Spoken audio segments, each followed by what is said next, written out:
Buenos días, estamos con Rubén Merenfeld, quien es presidente de la Sociedad Anticancerosa.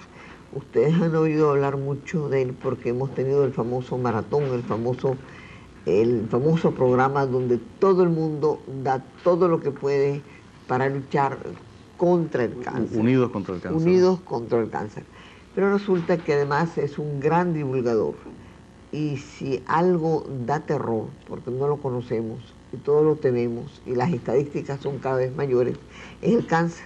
Así que un día él me contó que uno de sus hijos le dijo, pero papá, ¿para qué tú vas a la televisión si vas a decir siempre lo mismo? Resulta que esas respuestas, más o menos las mismas que hacemos las personas a los divulgadores, son las que nos tranquilizan por un ratito. Es que además el doctor Merenfeld, la última vez que conversamos, nos dijo una cosa que no había dicho antes, por cierto, sí, y es que el cáncer se ha convertido en un problema de salud pública. De salud pública, sí. Ese es un planteamiento nuevo. Correcto. ¿Por qué? Sí.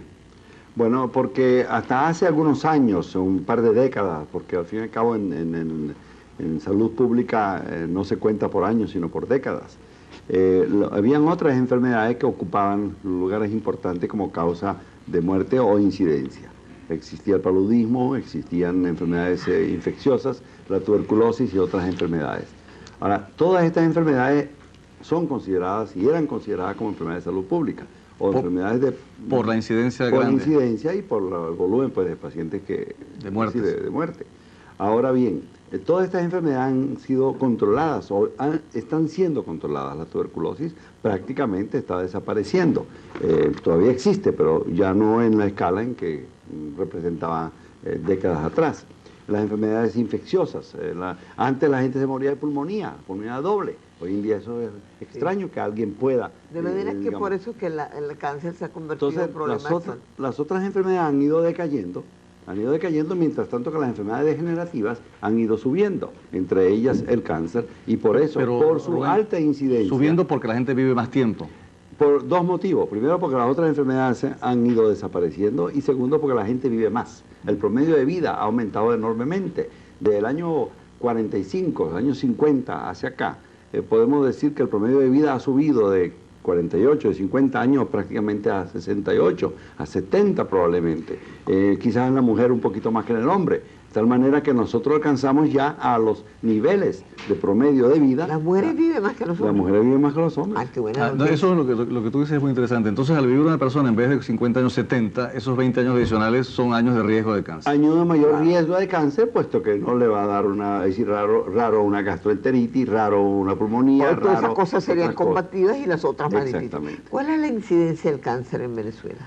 Si tomamos, no existe una cifra absolutamente definitiva, porque eso requiere un registro enorme, costoso, y sabemos muy bien la situación de poder llevar este control.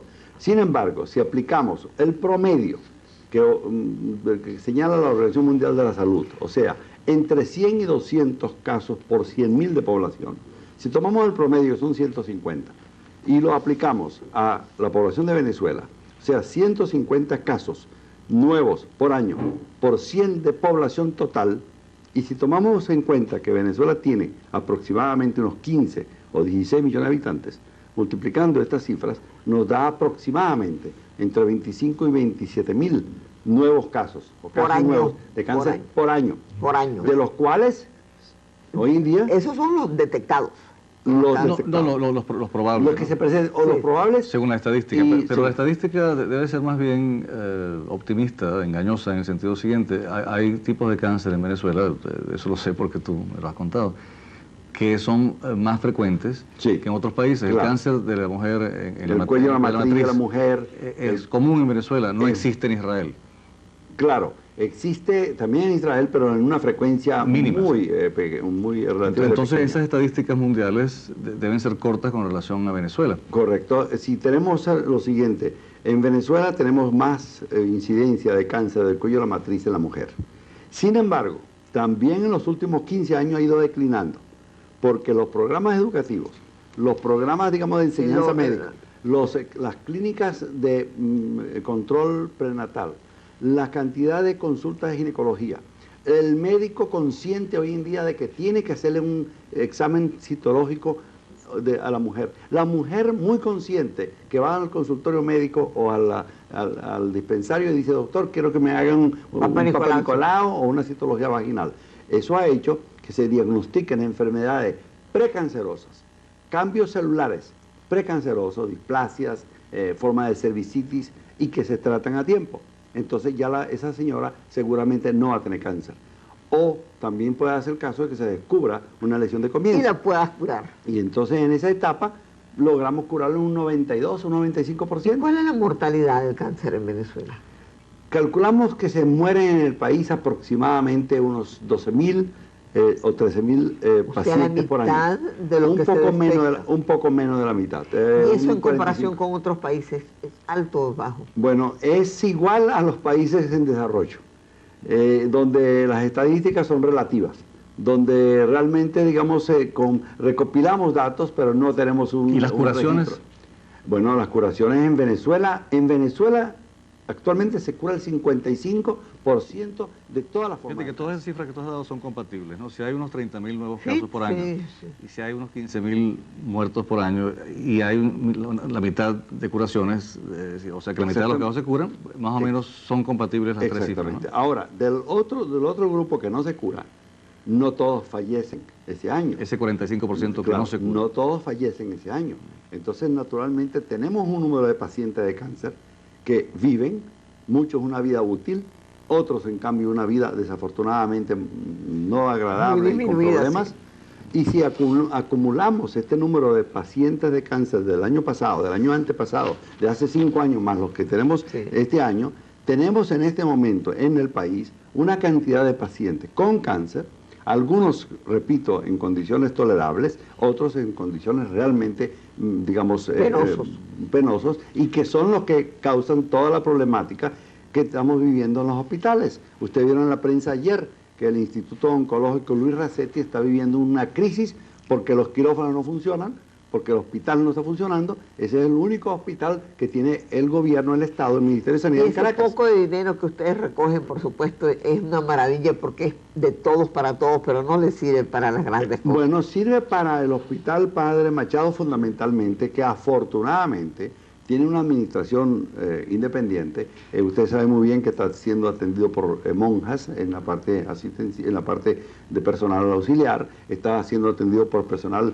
de enfermeras auxiliares, por médicos que muchos de ellos no cobran, y es una institución que tiene otra filosofía, es una institución de carácter filantrópico, por lo tanto su administración y sus servicios tienen otro, vamos a llamarlo tinte, otro sabor, y el oncológico Padre Machado está funcionando normalmente, de tal manera que muchos de los pacientes que estén actualmente viendo el programa o que necesiten de la asistencia, y que sabemos que por desgracia el Instituto Oncológico Luis Racetti está pasando una crisis ya prácticamente crónica, pero con sus altibajos, por favor, nosotros podríamos, el Hospital Padre Machado podría atender un buen número de pacientes. Tú hablabas del cáncer de la mujer, o Carlos, del cáncer de la mujer en el sentido del útero, pero es decir, ¿cuáles son los tipos en el hombre, en los niños, en los ancianos, matriz, seno, estómago, los más comunes, ¿cuáles son los más comunes? Esos que hacen del cáncer una enfermedad un problema de salud. Exactamente. Bueno, naturalmente en la mujer tenemos el seno, o sea, los pechos de la mujer, y el útero es fundamentalmente el cuello uterino.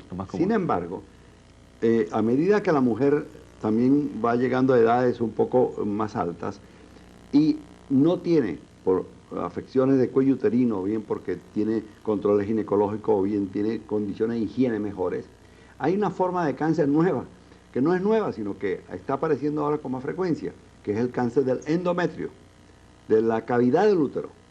Y esa también es muy fácil de detectar y es muy fácil de curar. O sea que una señora que ha pasado su época crítica de menopausia, que ya tiene 50 años, 55 años, que ya tiene 5 años sin reglas, sin sangres menstruales mensualmente, y comienza de repente a presentar manchitas de sangre, muchas se alegran porque creen que han retornado a la juventud, y no es así.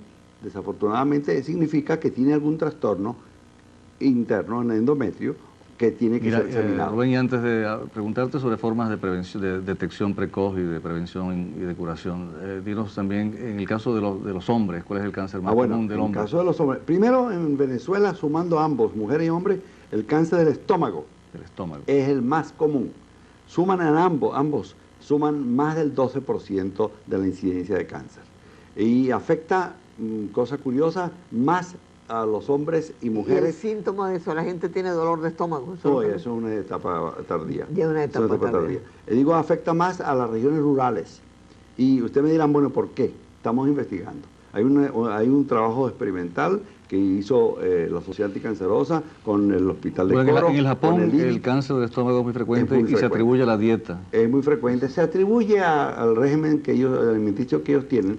Pero es que también es frecuente, por ejemplo, en Venezuela, en los Andes. Sí, es frecuente en Coro, es frecuente en la isla Margarita. Pero el miche no ayuda mucho. No sabemos. Digamos que en México no es tan frecuente como en Venezuela. Que comen comida picante. Mira, hay una cosa que últimamente ha salido en la prensa y que ha alarmado a la gente. Porque ha habido como una especie de no querer pensar en eso. Y es que a los niños no les da cáncer. Y ustedes, los cancerólogos, saben que a los niños sí les da cáncer y tienen un alto porcentaje de eso. Bueno, pero alto porcentaje no es un alto porcentaje en relación con la población, no. El cáncer afecta también al niño. Hay niños que nacen con cáncer, hay otros que adquieren, o digamos, el cáncer aparece en la edad, digamos, de los primeros meses o de los primeros años de la vida.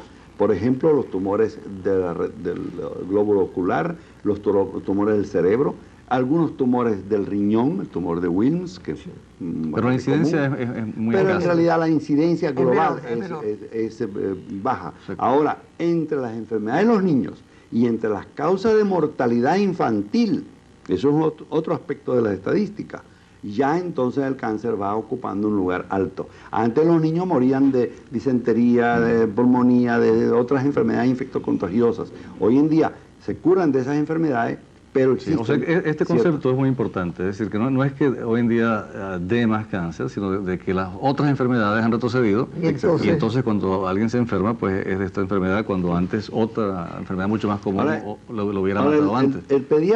El médico pediatra tiene que estar alerta en la búsqueda de ciertos síntomas. La madre también tiene que, observando a su niño cuando lo baña. Sofía, yo quisiéramos preguntarte por formas de detección precoz. Sí. Y de curación, de prevención y de curación dentro de un momento. Vamos entonces a hacer un paréntesis y al regresar vamos a preguntarle al doctor Benenfeld exactamente eso. De qué cosas debemos estar todos pendientes para detectar a tiempo o prevenir un cáncer. Ya volvemos.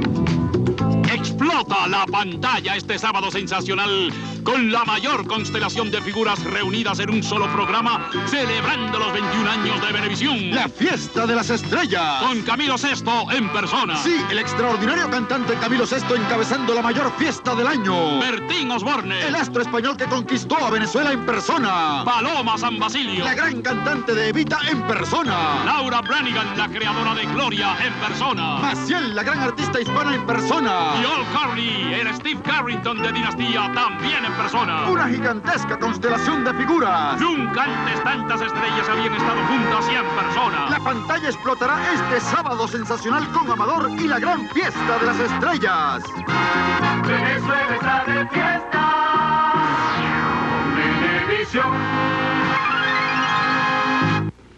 Para que los servicios públicos funcionen bien, se requiere que las empresas encargadas de prestarlos dispongan de suficientes recursos financieros que les permitan desarrollar el factor humano y adquirir equipos modernos y eficientes.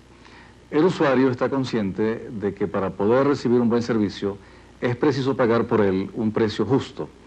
En Venezuela, donde no todos los servicios públicos son merecedores de elogios, por cierto, Avenza, que es una empresa privada de servicio público, ha logrado equiparse con los más modernos aviones y desarrollar un programa de mejoramiento de sus servicios de reservaciones computarizadas y de atención al público. Todo esto gracias a la sana y racional política de revisión periódica de tarifas puesta en práctica por el gobierno nacional. En lo que va de año, más de 1,5 millones de pasajeros de Avenza se han beneficiado del mejor servicio posibilitado por esa racionalización de las tarifas aéreas. Durante 25 años, el helicoide inconcluso ha sido un reproche a la falta de imaginación de los sucesivos gobiernos municipales que ha tenido Caracas. Ahora, la gobernación del Distrito Federal ha emprendido el rescate del helicoide para convertirlo en un centro cultural. La iniciativa y la coordinación son de la gobernación de Caracas, pero el esfuerzo es colectivo y cuenta con el aporte de una serie de otros organismos, como el Ministerio del Interior, el del Desarrollo Urbano, el INADI, la Gobernación de Miranda, la Policía Metropolitana.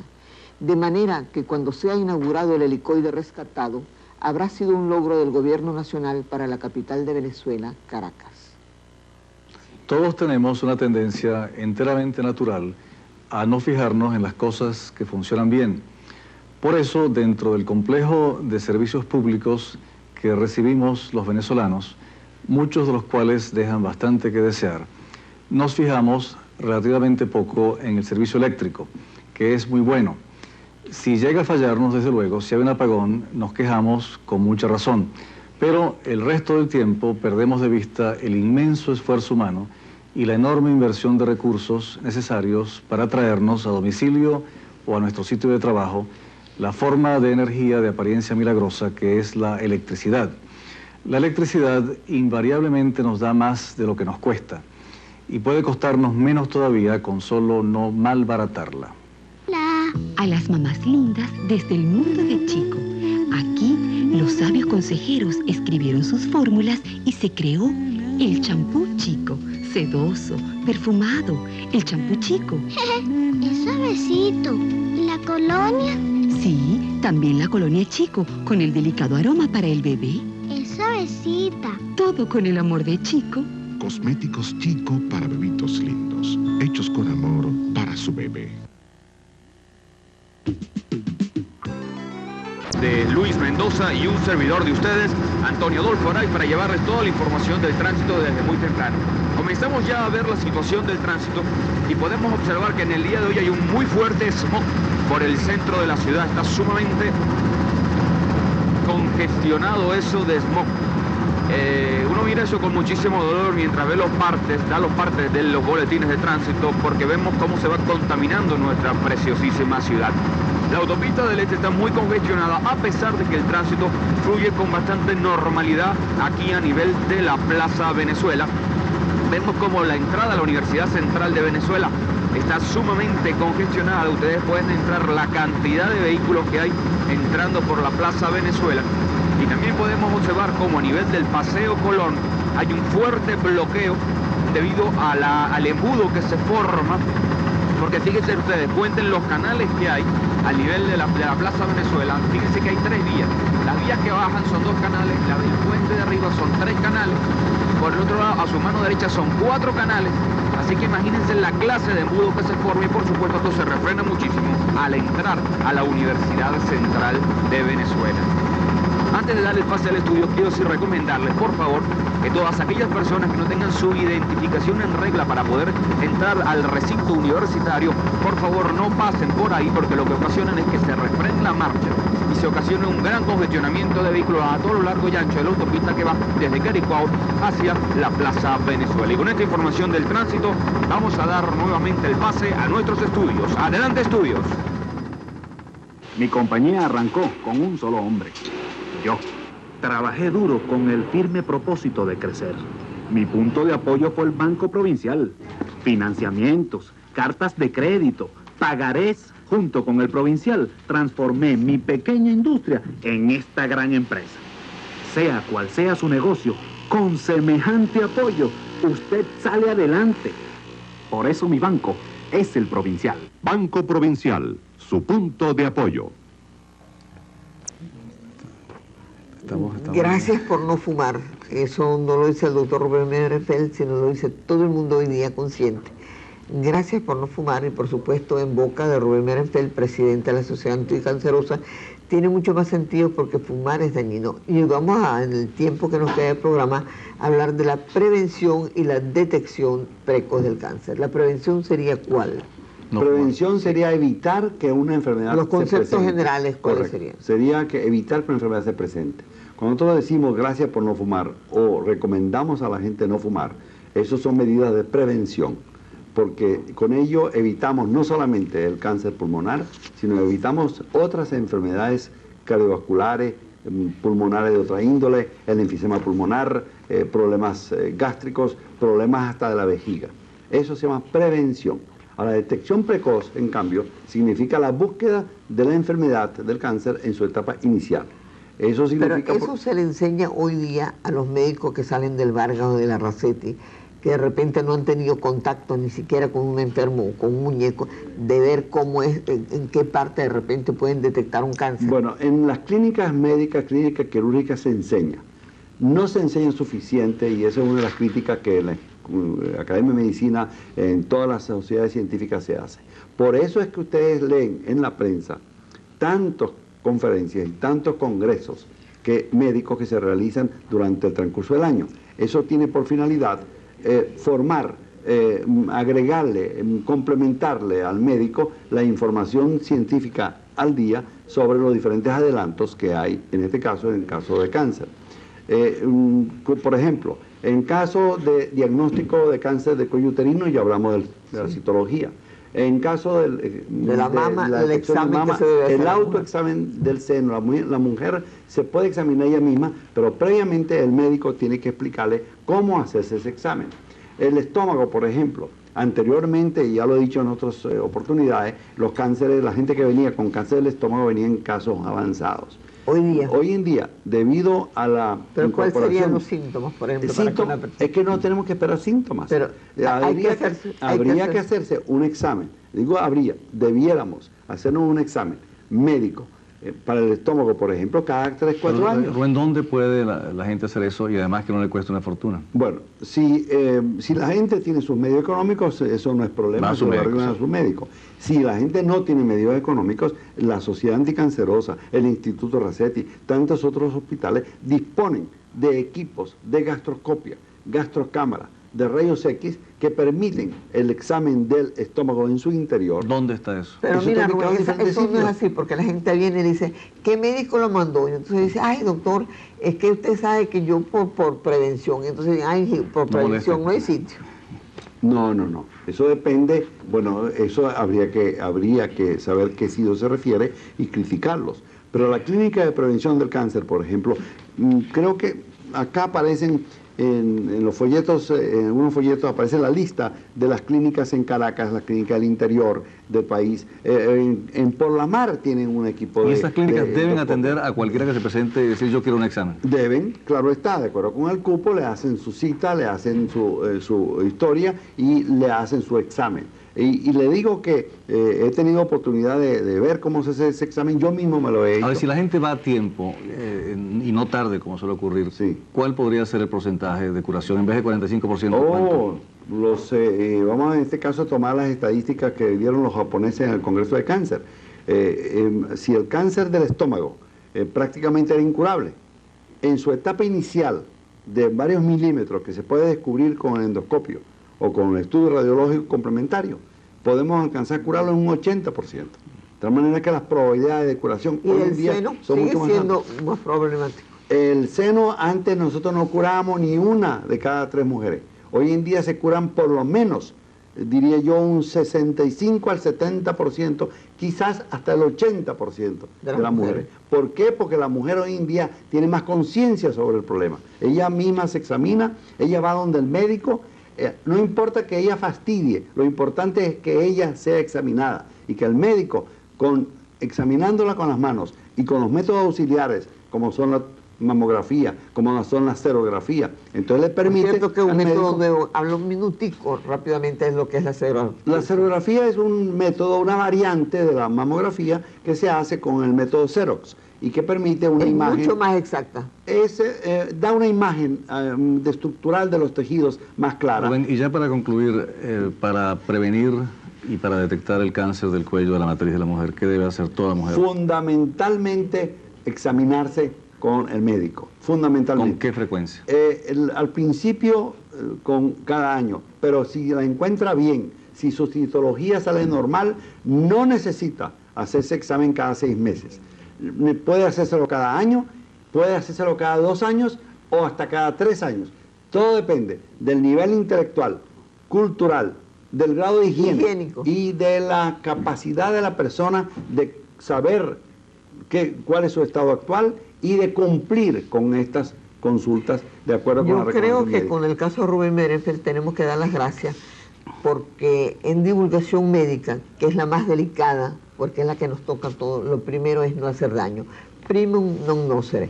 Y Rubén Merenfeld lo lleva a cabo. Muchas gracias. Muchas gracias al doctor Merenfeld, quien es presidente de la Sociedad Anticancerosa y uno de los oncólogos más distinguidos de nuestro país. Y a ustedes que nos han seguido hasta ahora, vamos ahora a ver unos mensajes y un paréntesis informativo y sigamos luego toda la mañana con Buenos Días Venezuela.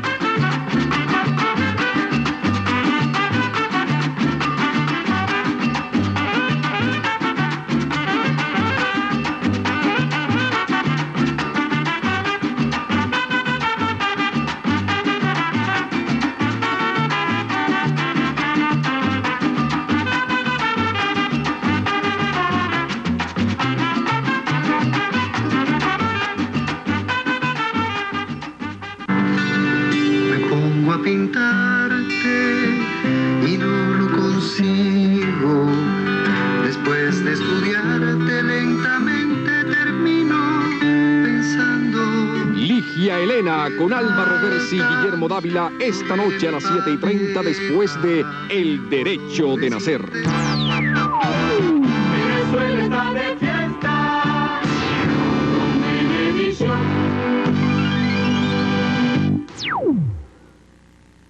En 1981 hubo 70% menos apagones que en años anteriores en las zonas que reciben servicio eléctrico de Cadaspe.